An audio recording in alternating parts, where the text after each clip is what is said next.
Welcome everyone to our August coffee chat on fundraising with plant records.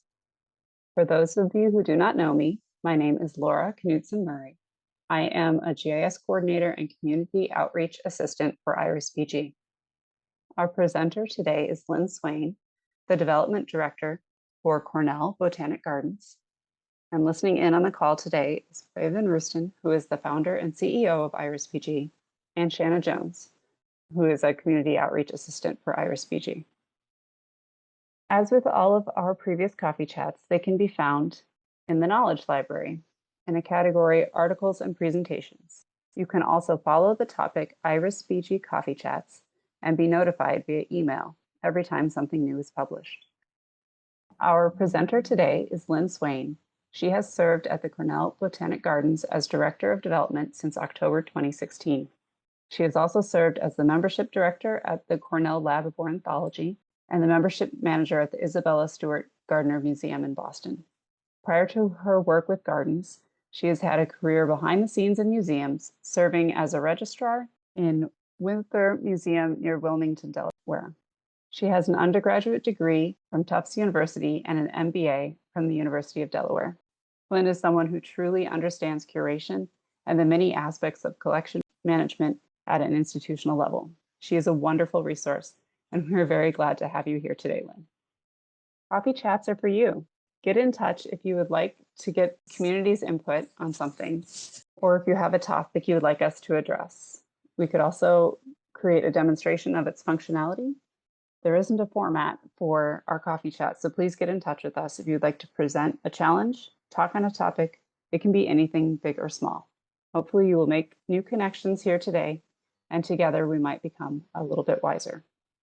This map is an overview of all the institutions that were here today, taking into account that home offices are not listed. We also have two polls, one asking the level of expertise with IrisBG. Our second poll asks, do you use IrisBG for fundraising or development activities? Do you use it mostly for the Garden Explorer to display tribute trees and benches? Is it just used internally to track these tasks? Do you collect donor information within IrisBG? Or are you just hoping to learn more about using IrisBG for these tasks? And it looks like 64% of you would like to use IrisBG for these tasks. So hopefully we'll learn a lot today, and it seems like a relevant topic for everyone.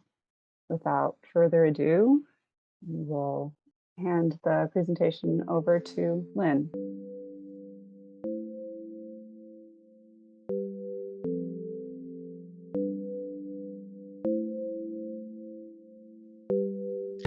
Good morning, everyone. Thank you very much. And Laura, thank you. I want to express my appreciation to be invited here to speak to this group today. As you mentioned, I have a background that spans a long time in the back of house, working in museum collections records. And then after my MBA, I moved to the front of house as a fundraiser in a variety of organizations. And so it is this presentation for the American Public Garden Association got started when I was talking about how much during the pandemic I was happy to have a Garden Explorer available to me. And several of the plant records folks on the program selection committee were like, wow, we don't have that same kind of interaction between our development department and our plant records people. And it's often contentious. I think none of them are using IrisBG, but I was encouraged to put together this presentation, speaking more generally about using plant records for fundraising, but we'll talk specifically about why I, as a non-plant records person, love IrisBG. So first, a little bit of background about Cornell Botanic Gardens. We're located in Ithaca, New York. We are a subdivision of the Cornell University, and under that, a subdivision of the College of Agriculture and Life Sciences. We maintain about 3,600 acres on and off campus. We're about a third of the campus land with our formal gardens, our arboretum, and our on-campus natural areas. And then beyond that, we have 40 acres of highly cultivated botanical gardens. You can see here our herb garden and our flower garden looking to our Lewis Education Building. And then we have a 150-acre arboretum And beyond that, we have 44 natural reserves, which are the outdoor classrooms and living laboratories for Cornell University.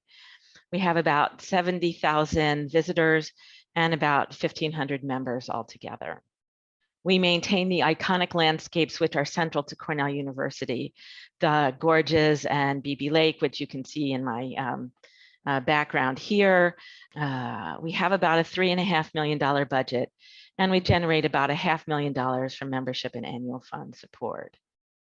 And then a little bit of my background. I started my museum career a long time ago, fresh out of college, working on grants in Colorado, and my husband was in grad school, going into large rooms lined with beautiful wooden file cabinets with little file cards in them, and pulling out the file drawers and typing the information on the file cards into the first generation of computers for digitizing collections records. It was a lot of my time was spent at the Colorado Historical Society, which over its 100 years in existence had used 13 different numbering systems. And so we were finding many objects had multiple numbers. And it really got me started to think about how data is maintained and how you remove duplicates when the same object has two numbers. From there, I went as the director of a local history museum and bought their first computer system. We moved back to the East Coast, and I was out of the museum world for a few years while my kids were small. And then when my daughter went to kindergarten, I went back to get that MBA and certificate in museum studies. And that launched me into being the registrar at Winterthur when they were in the process of moving from the custom collection they had collections database they had built in the 1980s. Y2K was coming. Their system was not compatible with the 2,000 digits. And so we went through 2 transfers of data in the time I was there to get them into a more modernized system. I was able to parlay my database background and my desire to move back to Massachusetts when we had 2 sets of parents who weren't aging gracefully there, into persuading the Isabella Stewart Gardner Museum that if I can manage a collection of 100,000 objects, each with 300 or 400 years of provenance and art conservation testing, that I could maintain a database of 20,000 donors. And so that and my marketing classroom experience led to my transition to being a fundraiser and to working at the Isabella Stewart Gardner Museum while they were opening their new building, to from there to the Cornell Lab of Ornithology, to run a national size membership with about 120,000 members, and to really get into a lot of digital marketing tools. So every place I go, I'm buying the first generation of digital marketing tools for the Isabella Stewart Gardner Museum to be able to solicit people via email and have an integrated calendar, all that stuff that, having swum in the digital sea for the last 15 years, we take for granted. Now at the Lab of Ornithology, we had a very sophisticated digital marketing system with a lot of automation-based solicitation. So you put together snippets, it looks at your profile, it sends you the right version of the email to be most effective in communicating to you. Now I'm at the Cornell Botanic Garden, and the organization that I work for is smaller, although it's still part of Cornell University, but my responsibilities are much wider. I describe this job as one person, 28 hats. I wear about 6 at a time because I'm always involved somewhere in the life cycle of any individual or group of donors. And so this, for you plant records folks, is kind of the framework by which development people think of their work. And we call our work development because we are developing relationships with people. People give money. If money grew on trees, we'd be building tree shaking machines. And you'd probably have a whole different thing with your botanic collections of trees. But we work through this life cycle of donors. When I took this job and told my father, a professor, what I was going to be doing, he said, "Oh, you're a professional beggar." And I had to say, no, Dad, my job is really to make dreams come true. My job is to understand the needs and the desires of the people that I work with, what our mission is, what are the critical path, what are our priorities to get there, and then go out and find people who will buy into those priorities and mission and dream with us and help us grow and expand so that we can be a more effective organization. So a good portion of my time, about 20% of it, is identifying new prospects. Those are potential donors. And, we do that at a mass market level by exchanging mailing lists with other organizations. If we're going to ask people to join with a mailing, we work to, I spend a lot of my time working with my colleagues in other colleges and units within the university to identify alumni as part of their graduated alumni base who might have also an interest in the Botanic Gardens and be willing to give to us as well as, or perhaps instead of, the College of Engineering if that's where they graduated from. So about 20% of my time is trying to find new people. 40% of my time is trying to get people to understand us and who we are. And we do that through our general email newsletter. We do that through marketing materials for the capital campaign that we are part of, which is trying to raise $15 million for Cornell Botanic Gardens over the next 3 years as part of the university's $5 billion campaign. So we're a big acreage-wise botanic garden in the US. We're a very small part of Cornell University budget-wise. And that dynamic is often a little bit of a challenge. We invite people to events, to virtual events. We go out and we speak to Cornell Club and do professional presentations to make people aware of who we are and get them excited about our mission and our operations and our programs so that they'll want to make a gift to us. And then about 10% of my time is spent soliciting people and actually actually doing that, asking for money. And it's an important part of my job that I work really hard to never take personally. I can't put myself in somebody else's shoes to understand why it is they make a choice about what to do with their discretionary income. It's their money, their choice. My goal is to just be as persuasive as possible. And especially at the Lab of Ornithology, where I had about $1 million a year budget that we spent on direct mail solicitation, trying to get everyone who loved birds in North America to support the Lab of Ornithology, even if they only loved the blue and yellow birds that were the artwork on their outdoor entertainment space and didn't know that those were blue jays and goldfinches.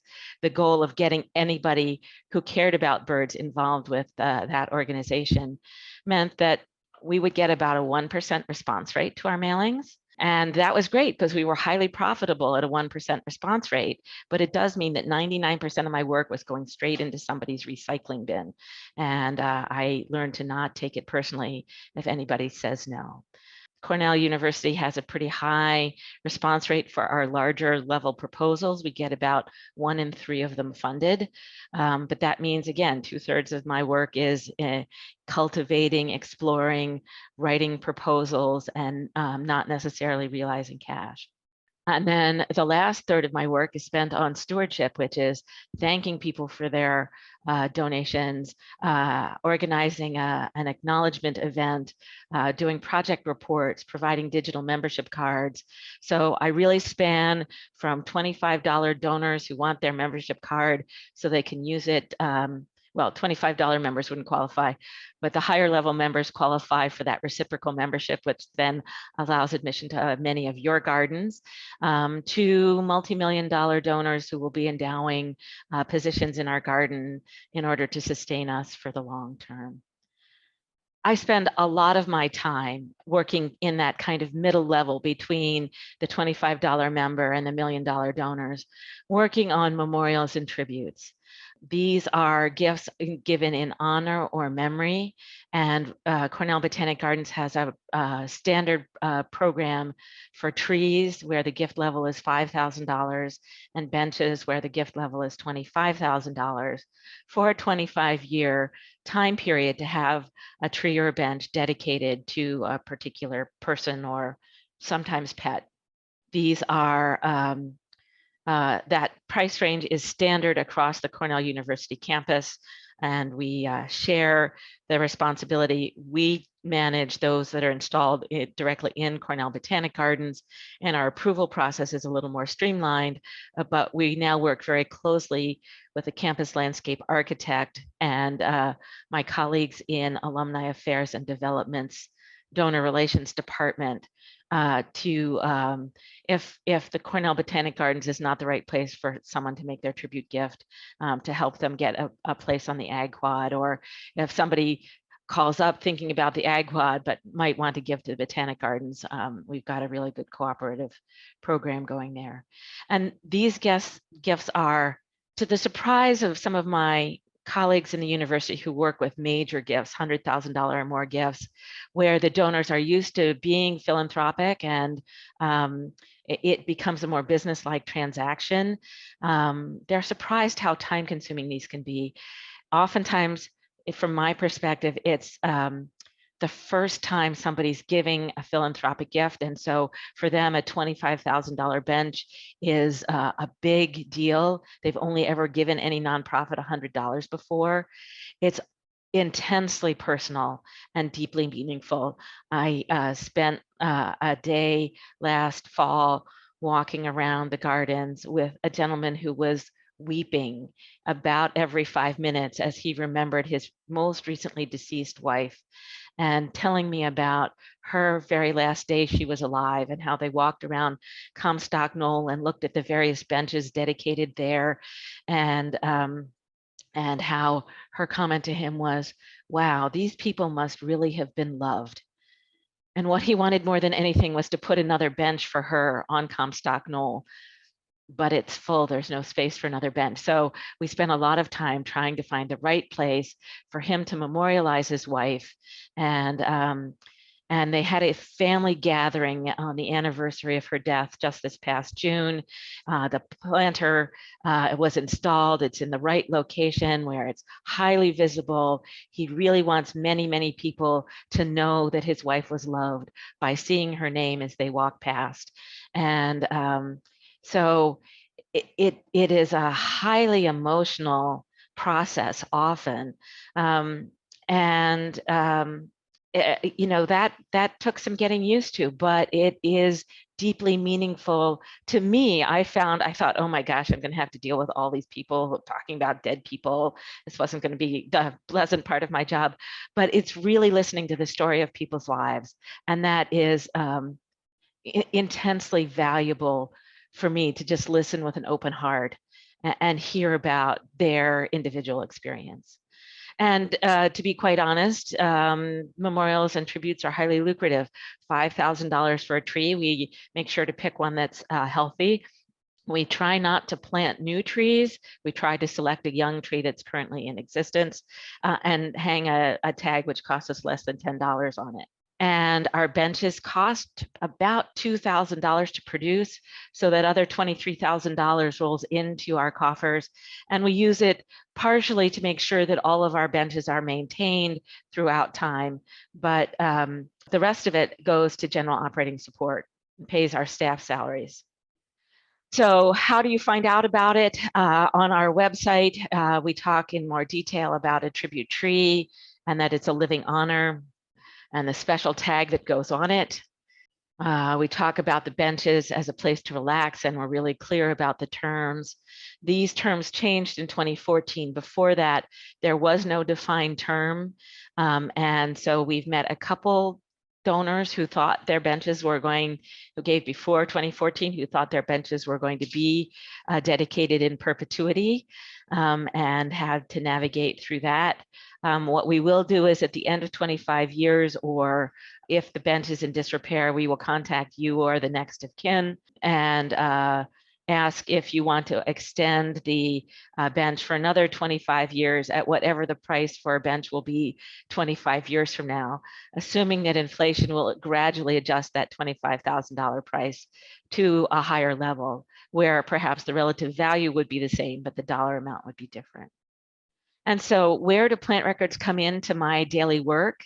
In cultivation, I end up talking to people a lot about where the bench might go, where the tree might go, just the fact that we have this opportunity to give to the Botanic Gardens in a way that can give meaning back to them as a donor rather than just writing us a check and letting us do with it what we wish, that there's that recognition that goes back.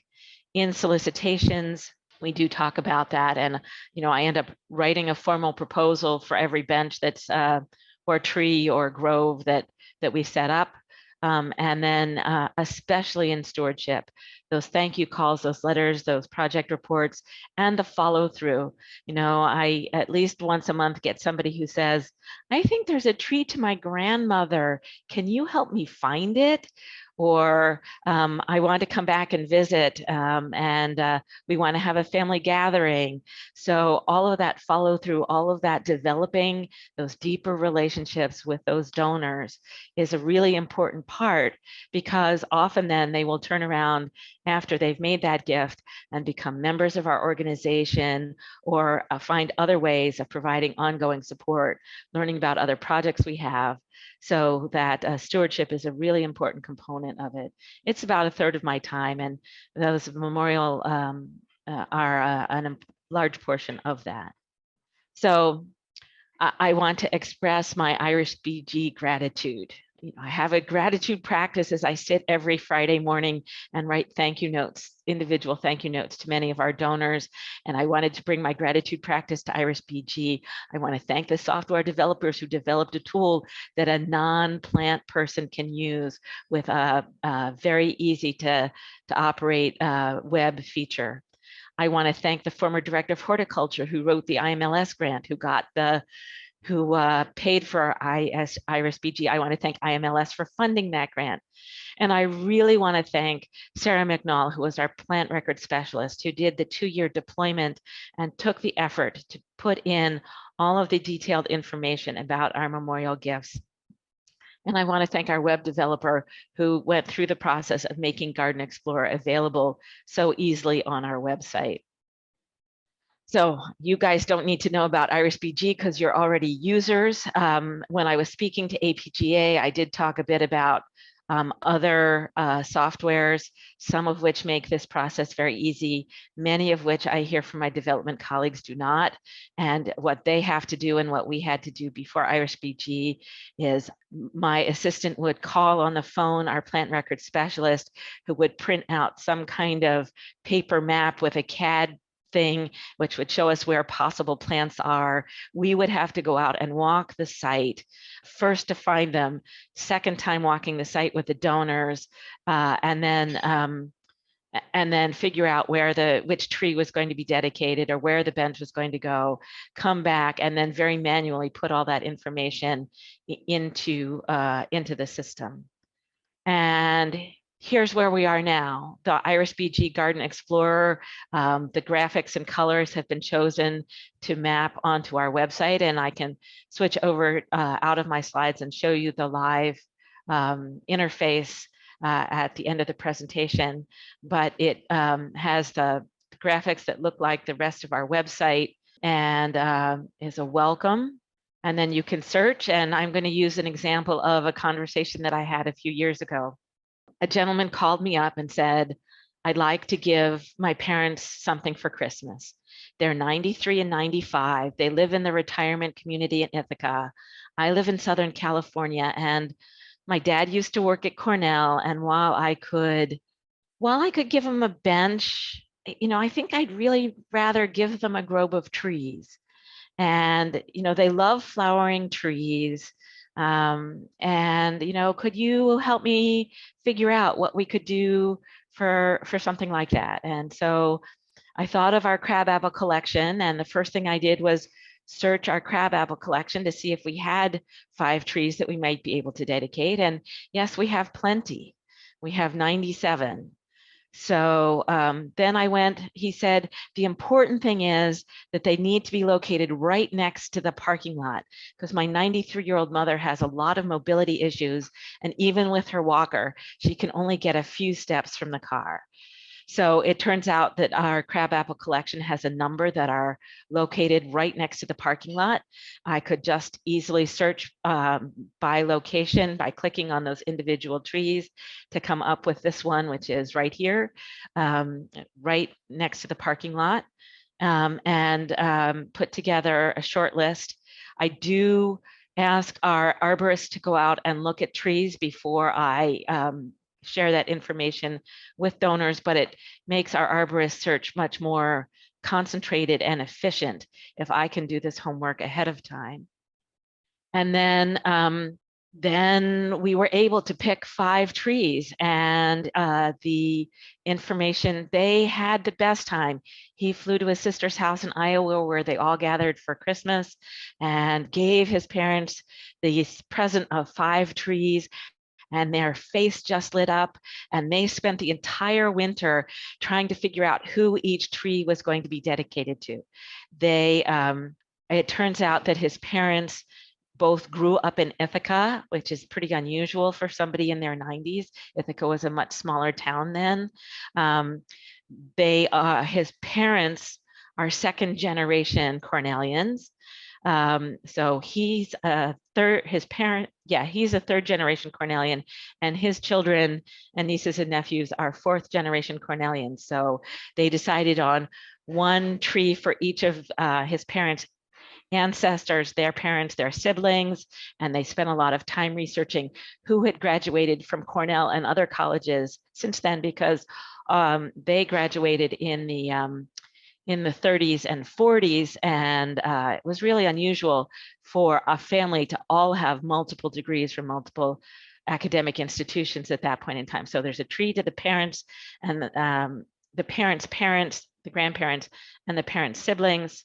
There's a tree for the mom and dad, and then there's a tree for the children and each of their children. So there's 5 trees all together.